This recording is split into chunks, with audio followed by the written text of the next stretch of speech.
পাকিস্তানের 16 জন পরমাণু বিজ্ঞানীকে তেহরিক-ই-তালিবান পাকিস্তান নামে একটি সন্ত্রাসবাদী সংগঠন অপহরণ করেছে। অপহৃত এই 16 বিজ্ঞানীর একটি ভিডিও প্রকাশ করেছে এই সংগঠন।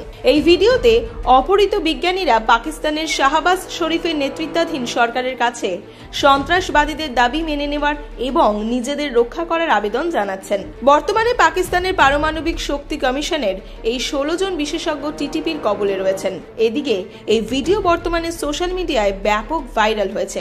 ভিডিওতে দাবি করা হয়েছে যে ডেরা ইসমাইল খান এলাকায় পাকিস্তানের শক্তি কমিশনের এই বিশেষজ্ঞদের ধরে ফেলা হয়েছে। পাকিস্তানের এই পরিস্থিতি দেশের নিরাপত্তার ক্রমবর্ধমান অবনতির এবং সেনাবাহিনীর দুর্বলতার উদাহরণ বলেই সমালোচনা করা হচ্ছে।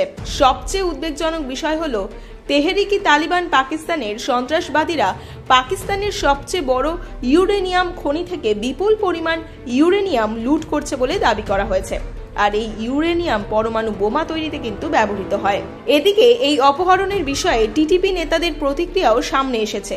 তারা জানিয়েছে, আমরা এই পরমাণু কর্মকর্তাদের কোনো ক্ষতি করার উদ্দেশ্যে অপহরণ করিনি, বরং কিছু দাবি দাওয়া মেনে নেওয়ার জন্য তাদের আটক করেছি। সরকার যেন আমাদের উপর হামলা বন্ধ করে এবং সাধারণ মানুষের নিরাপত্তা নিশ্চিত করে, সেই উদ্দেশ্যে আমরা এই পদক্ষেপ নিয়েছি। আমাদের দাবিগুলি সরকার যেন মেনে নেয়, এই আবেদন জানিয়েছেন তারা সকলে মিলে।